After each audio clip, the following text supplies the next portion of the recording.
Liverpool, 2015. A routine police stop. 3 men pulled over on a residential street.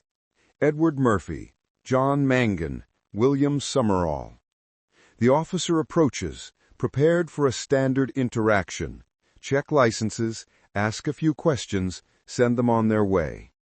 But these 3 don't comply. They pull out their phones, start filming, and then they surround him. "Rat," one shouts. "Fat muppet," screams another. Their voices carry across the street, attracting onlookers. Murphy barks at the officer to get back in his car.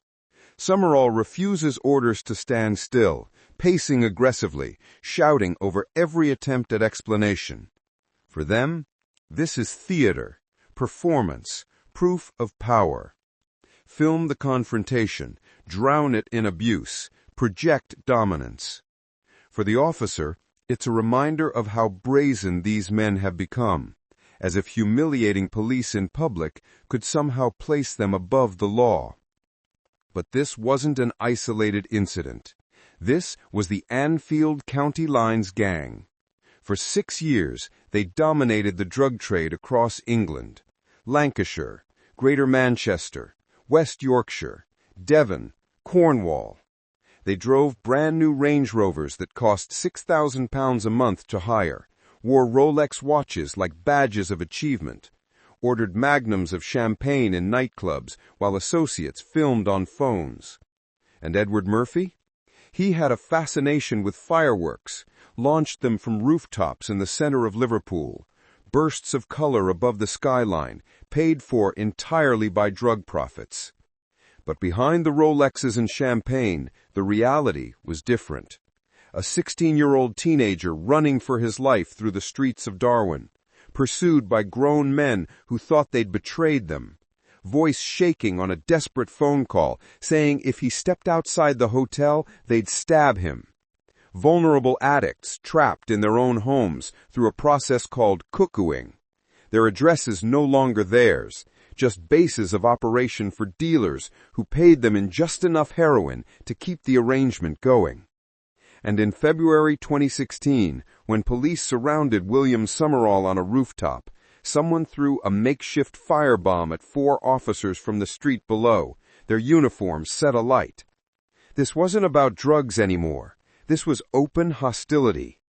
But while they filmed confrontations with police, thinking it proved they were untouchable, police were filming too. Operation Scarava was watching. Every journey, every exchange, every late-night visitor, building a case, and the clock was ticking. This is the story of a drug gang so arrogant, they thought filming police made them untouchable.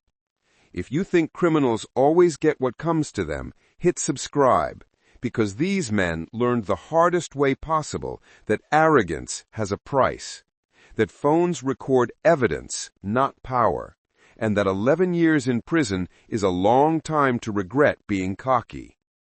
But to understand how 3 men from Anfield built a drug empire that stretched across England, we need to understand the model they pioneered, a model that would shape Britain's county lines crisis for years to come. Edward Murphy, Jaime Jarvis, Stephen Harrison. 3 men operating out of Anfield, Liverpool from 2010 to 2016. They weren't sophisticated strategists. They weren't quiet operators.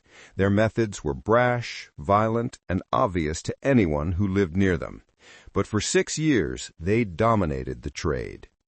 The foundation of their power was simple. A supplier named Francis Fenn who could provide product at purities as high as 88%. Once cut down with mixing powders, it became cheap street deals that could flood an area quickly. High purity meant more profit, more product to sell, more territory to control. And their strategy? Move in fast, overwhelm local demand, dominate before smaller groups could resist. From their base in Anfield, they pushed supply lines deep into Lancashire, Greater Manchester, West Yorkshire, and then further, Devon and Cornwall. What began as a local operation soon turned into a model that would mirror what would later be recognized nationally as county lines. They pioneered a ruthless model of expansion that would shape the crisis across Britain. Violence was never far away. The three leaders were known for intimidation. They made sure rivals were either pushed out or silenced, and the community impact was unmistakable. Streets, once quiet, were now lined with new faces, people who didn't belong, dealers who arrived and never left. For those living alongside the gang, the contrast couldn't have been sharper. Behind the Rolexes and champagne, behind the Range Rovers and designer clothes, the reality was fear. Violence became a regular feature. Intimidation spilled into everyday life. And for 6 years, it seemed like nothing could stop them. They didn't invent drug dealing. They industrialized it. 6 years, 5 counties, one ruthless model that would define Britain's county lines crisis. And the human cost? That was just beginning. Because empires need foot soldiers, and the Anfield gang found theirs in the most vulnerable places imaginable. The men at the top rarely set foot in the towns where they pushed their trade. They didn't need to. They relied on vulnerable people. Addicts, teenagers, children. People with no power, no voice, no choice. The system was called cuckooing, and it worked like this. A vulnerable addict, often living alone, would be approached, offered free drugs in exchange for a place to stay, just for a little while, just until things settle down. The offer sounds reasonable when you're desperate. When you're an addict and someone's offering free product, you don't ask too many questions. But once the gang was inside, everything changed. Within days, it was no longer the addict's address. It was a base of operations, a hub where products were stored, cut, and sold. The addict was left trapped, used as a host, paid in just enough heroin or crack to keep the arrangement in place. Never enough to leave, never enough to say no. From these homes, the network expanded further. Dealers could arrive in a new town and almost overnight build a presence that was hard to dislodge. Because they weren't just operating from the streets, they were operating from inside people's homes, hidden, protected, impossible to see from the outside. Exploitation wasn't a side effect of the gang's business model. It was the core of it. And then there were the teenagers, some under 16, pulled into the operation because their age made them less suspicious to police, because their vulnerability made them easy to control, because children don't have the experience to see the trap until it's already closed around them. Darwin, Lancashire. A teenager recruited to run drugs, traveling back and forth between Liverpool and nearby towns. His age meant he attracted less suspicion, but it also left him dangerously exposed. Then the whispers started. Other members suspected he'd spoken to police. Maybe he had, maybe he hadn't. In their world, suspicion was enough. One older member turned on him, launched a terrifying chase through Darwin streets. Locals described the scene as frantic, a boy running for his life, pursued by men determined to punish what they believed was betrayal. He was panicked, desperate, managed to reach a hotel, ran inside to escape. And then he made a phone call, a desperate plea for help. His voice shook as he explained the group was outside, said if he stepped back out, they'd stab him. His words gave police a chilling insight into the pressure these children faced. Have you ever been so terrified you didn't know where to run? This teenager did. 16 years old, running through Darwin streets, pursued by adults who thought he'd betrayed them. He made it to a hotel, called for help, voice shaking, said if he stepped outside, they'd stab him. That's what the Anfield gang did to children. 16 years old, running for his life because grown men decided a child was expendable. That's the reality behind the Rolexes and Range Rovers. That's what the champagne magnums were really funding. But while vulnerable addicts and terrified teenagers bore the weight of the operation, the men at the top were living like royalty, and they wanted everyone to know it. Edward Murphy drove a brand new Range Rover. The gang paid £6,000 a month to hire it. The vehicle was valued at over £100,000. Days after passing his driving test, he was seen in an Audi worth £40,000. A statement vehicle, impossible to miss in the neighbourhoods where he lived. Rolex watches adorned the wrists of key members, treated like badges of achievement, proof they'd made it. Designer clothes, expensive hotels, and the champagne. They'd order magnums in nightclubs, pouring freely while associates filmed on phones, documenting the excess, making sure everyone saw. But Murphy's real obsession was fireworks. Police found hundreds stockpiled during raids, enough for city-sized displays, and he was known to set them off from rooftops in the centre of Liverpool, bursts of colour above the skyline, a spectacular way of flaunting power in plain sight. Every explosion paid for entirely by drug profits. The money came in fast and was blown just as quickly. No laundering, no attempt to disguise the profits. Every penny was flaunted. Every purchase was a statement. For those living alongside the gang, the contrast was unbearable. While Murphy launched fireworks from Liverpool rooftops, a 16-year-old was running for his life in Darwin. While they poured champagne magnums in clubs, addicts were trapped in cuckooed homes. While they filmed police confrontations, victims were too terrified to speak. Every Rolex was a statement. Every Range Rover was a taunt. Every firework display was a challenge. We're untouchable. What are you going to do about it? £6,000 a month to hire a Range Rover, Rolex watches, fireworks from Liverpool rooftops, while a 16-year-old ran for his life. If that doesn't show you the cruelty of these men, hit that like button. Because the arrogance didn't stop at wealth. It extended to challenging police directly in ways that would eventually seal their fate. 2015. The routine stop we opened with. Edward Murphy, John Mangan, William Summerall, pulled over by police. But instead of complying, they turned it into performance. Phones out, filming, surrounding the officer, shouting abuse. Rat, fat muppet. Murphy barking orders for the officer to get back in his car. Summerall refusing to stand still, pacing aggressively, drowning every attempt at explanation in noise and intimidation. Their tactic was clear.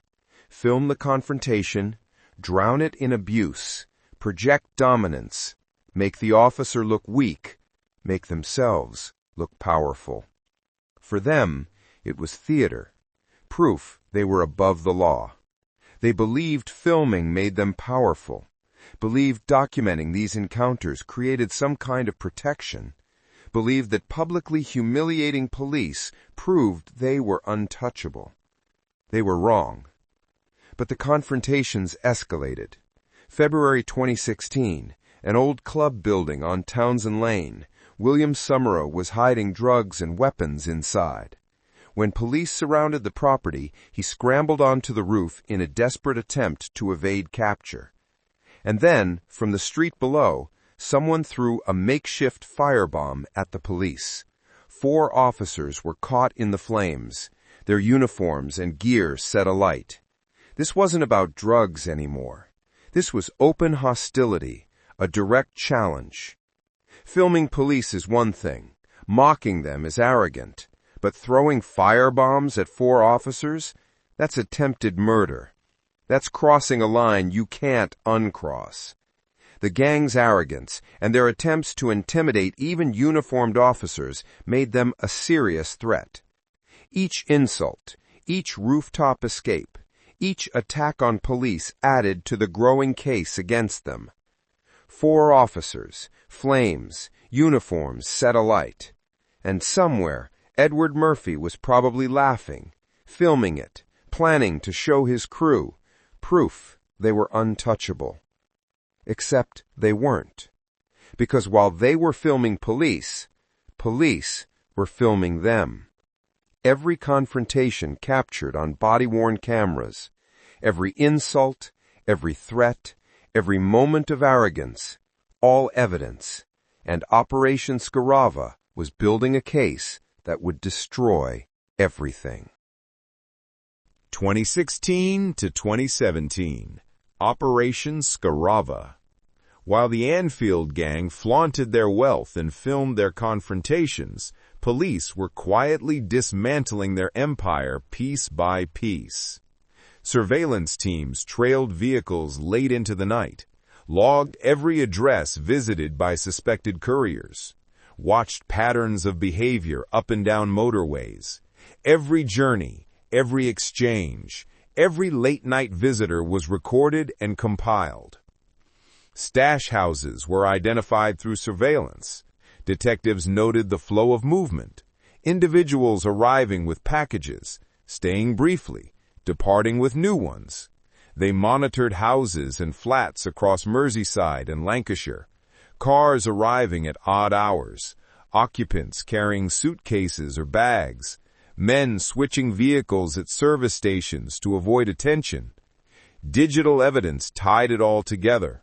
Mobile phone data, call logs, cell site records. The phones they used to film police confrontations? Those same phones were documenting their own crimes, connecting suspects to locations, proving conspiracies, building timelines. And the financial records? They told the whole story. Cash deposits, money flow, expenditure scrutinized. The £6,000 a month Range Rover payments? Documented. The Rolex purchases? Tracked. The champagne magnums? All evidence of criminal enterprise. The irony was perfect. They thought filming police made them powerful. They didn't realize police were filming them. Every confrontation captured on body-worn cameras. Every insult preserved as evidence. Every moment of arrogance documented for a jury to see. When detectives were satisfied the network was fully mapped, they coordinated with the Crown Prosecution Service to secure warrants. And then they struck. Simultaneous raids across Merseyside and outlying towns. Inside the targeted properties, they found everything. Large sums of cash hidden in drawers and suitcases, cutting agents, the mixing powders used to dilute pure cocaine into street-grade products, scales dusted with residue, notebooks showing names, debts, addresses, transaction amounts, tick lists confirming how money and drugs circulated through the network, weapons, knives, blunt instruments, imitation firearms used for intimidation, phones and SIM cards seized and forensically imaged. And in Murphy's place, hundreds of fireworks, the same ones he'd launched from Liverpool rooftops, all catalogued as proceeds of crime. After a full year of surveillance and enforcement coordination, the physical backbone of the gang's operation was dismantled. What had once seemed untouchable became a series of shuttered addresses, seized evidence, and prosecution-ready files. They thought they were filming evidence of police harassment. Police were filming evidence of conspiracy. They thought Rolexes and Range Rovers proved they were winning. Police saw them as exhibits in a criminal trial. They thought fireworks from rooftops showed power. Police cataloged them as assets purchased with drug money. September 2017, Liverpool Crown Court, and 19 men were about to learn exactly what untouchable really means. Liverpool Crown Court, September 2017. Operation Scarava reached its conclusion. 19 men facing justice for 6 years of arrogance, exploitation, and violence. The top tier received 11 years and 4 months each. Edward Murphy, the man who barked at police to get back in their car. Jaime Jarvis, Stephen Harrison, Francis Fenn, the supplier who provided 88% purity cocaine that made the whole operation possible. 11 years, 4 months. No more Range Rovers, no more Rolexes, no more champagne magnums, no more fireworks from rooftops. Just prison cells and the slow realization that filming police didn't make them untouchable after all. John Mangan received 8 years, 8 months. The man captured on body-worn cameras shouting "rat" and "fat muppet" at officers. His phone that filmed the confrontation entered as evidence against him. William Summerall got 7 years, 8 months. The man who scrambled onto the roof at Townsend Lane while someone threw firebombs at 4 police officers.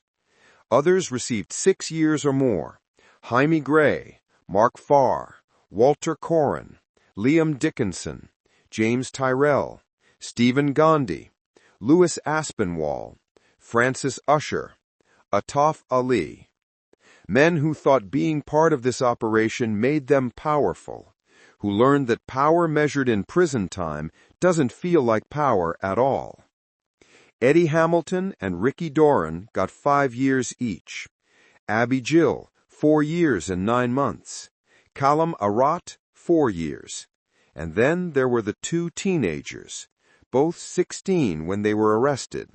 One received a 12-month referral order, the other a youth rehabilitation order with curfew.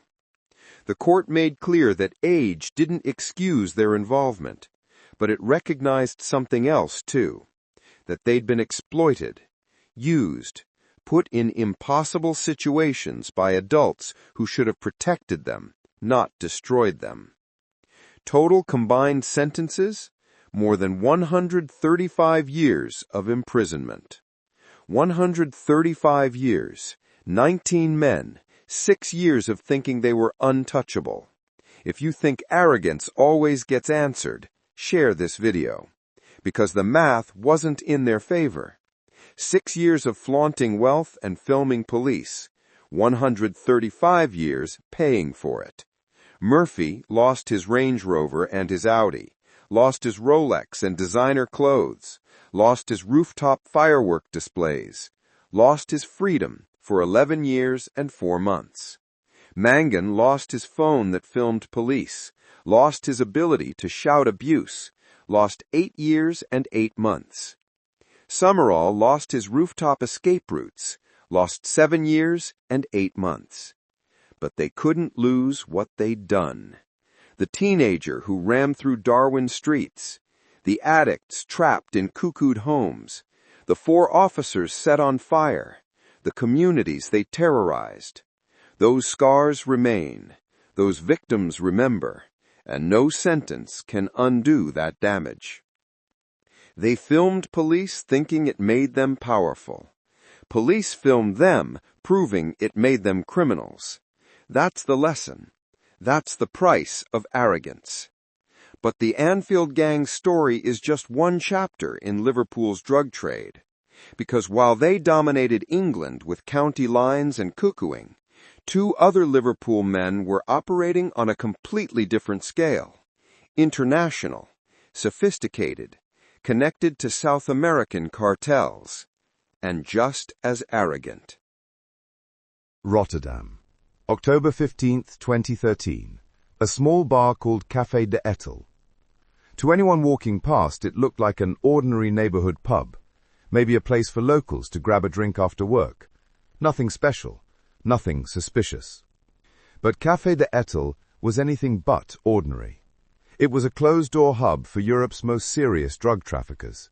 Entry was controlled by a buzzer system. Only trusted faces allowed inside. This was where international suppliers and European buyers came together, where negotiations happened over routes, financing and shipments of cocaine destined for Britain. When Dutch police raided the café, they found handguns, radio scanners, a cash-counting machine. Tools of an operation that went far beyond casual smuggling. This was cartel business, and sitting at those tables discussing shipments worth millions were two men from Liverpool, Michael Morgan from Croxteth, Robert Gerard in his early 50s, both directly linked to conspiracies worth at least £60 million. Shipments measured in hundreds of kilograms. Cocaine hidden inside meat imports from Argentina, pushed through Rotterdam's port, one of the busiest in Europe, and extracted once containers cleared inspection. When the raid happened, several suspects were arrested on the spot, but Morgan and Gerard slipped away. They knew what was coming if they stayed. Within days, they were gone. Robert Gerard disappeared into mainland Europe. 3 years later, in October 2016, he couldn't take it anymore. His solicitor arranged for him to hand himself in at Manchester's Central Park police station. Told officers that life as a fugitive had become unbearable. He pleaded guilty to conspiracy to import cocaine. By 2017, he was sentenced to 14 years in prison. Michael Morgan stayed hidden longer, much longer. He had access to fake passports, multiple aliases, moved through Europe using criminal contacts to stay one step ahead. Intelligence reports placed him in the Netherlands, then Dubai, moving between countries in the Middle East and Europe, never staying one place long enough to be pinned down. For 8 years, he was one of Liverpool's most wanted men. The National Crime Agency and Dutch police refused to let the case go cold. They followed leads across continents, tracked financial transactions, monitored known associates, and in April 2021, they finally found him in Dubai. Officers arrested him, ended nearly a decade in hiding. He was extradited back to the UK, and in 2023, at Manchester Crown Court, he pleaded guilty.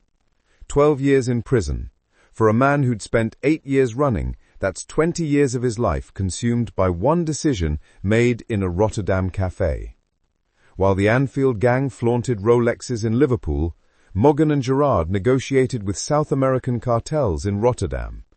While Murphy launched fireworks from Liverpool rooftops, these men hid cocaine in meat imports from Argentina.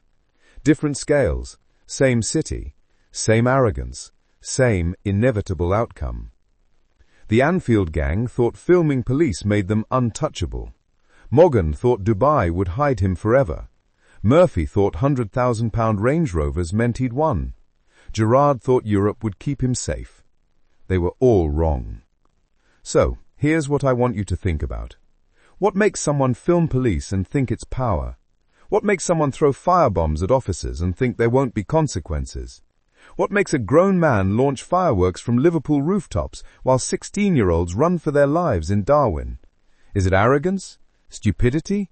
Or do they genuinely believe they're untouchable until the moment they're not? 2015. Liverpool Street. Routine police stop. 3 men pull out phones, start filming, surround an officer, shout, "Rat, fat muppet." Murphy barks, "Get back in your car." For them, it was theatre, proof of power, documentation that they were above the law. For police, it was evidence, another piece in the puzzle, another moment captured that would be played in a courtroom for a jury to see. 2 years later, Murphy stood in Liverpool Crown Court. 11 years, 4 months. The phone still recorded everything, just not the way he thought it would. This is Dark Truth Files, and this story should make you question what real power looks like. If it did, smash that subscribe button and turn on notifications. We're exposing more cases where arrogance meets justice, where filming yourself committing crimes doesn't make you powerful. It just makes the prosecution's job easier. Drop a comment. Do you think 135 years combined was enough for what they did?